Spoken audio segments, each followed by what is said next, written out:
বন্ধুরা, কামারপুকুর মানে কিন্তু শুধুই আধ্যাত্মিকতা নয়। কামারপুকুর মানে এক হারিয়ে যাওয়া ইতিহাস।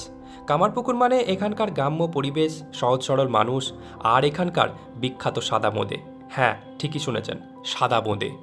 বন্ধুরা, আমাদের পশ্চিমবঙ্গের রাজ্যের যেমন জিআই ট্যাগ আছে রসগোল্লা, তেমন ঠিক চন্দননগরের আছে জলভরা মিষ্টি, আর ঠিক কামারপুকুরের জন্য আছে স্পেশাল জিআই ট্যাগওয়ালা সাদা বোঁদে। হ্যাঁ, ইয়েস, আমি কামারপুকুরের সেই বিখ্যাত সাদা বোঁদের কথা বলছি।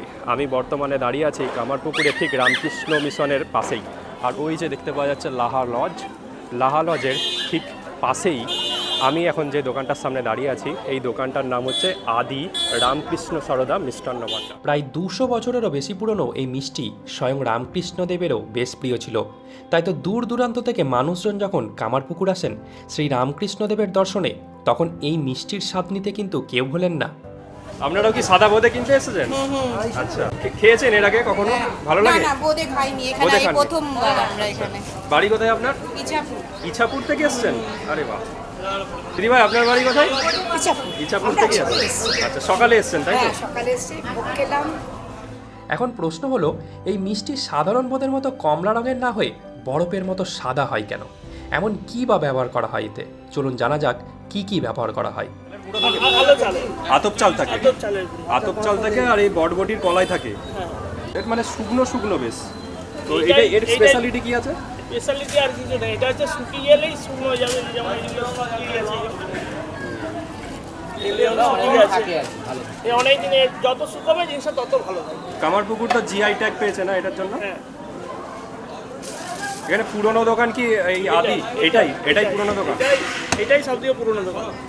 রামকৃষ্ণদেব মানে এর সাথে কিভাবে জড়িত? মানে এনি শুনেছি নাকি খুব খেতে পছন্দ করতেন উনি? ভালোবাসতেন জিলেবি। জিলাপি ভালোবাসতেন উনি। সে খেতে বসে জিলেবি খেতে ভালোবাসতেন। আর হচ্ছে বোঁদে ভালোবাসতেন। মা এখান থেকে যখন দক্ষিণেশ্বর যেতেন ঠাকুরের জন্য লাড্ডু করে নিয়ে যেতেন, মিঠাই করে নিয়ে যেতেন। মিঠাই কামারপুকুর ছাড়া আদার্স যেখানে হয়? সেই জায়গায় সেগুলো হচ্ছে আপনার মোটর বেসন, যেগুলো মোটর বেসন, যেটা চপ হয়, যেগুলো চপের বেসন যেটা বলে, সেই বেসন। সেই বেসন দিয়ে হয়, কিন্তু কামারপুকুরের স্পেশালিটি হচ্ছে এটা আতপ চালের সাদা বোঁদে। না, আর বটবটি কলাই, বটবটি কলাই। বটবটি কলাই, রোমা কলাই যেটা বলে। সাদা বোঁদে ছাড়াও আপনি এখানে রসগোল্লা, ল্যাংচা, জিলাপি পেয়ে যাবেন ঠিকই, কিন্তু এদের স্বাদে ইতিহাসের ছোঁয়া পাবেন না, যেমনটা সাদা বোঁদের স্বাদে পাবেন।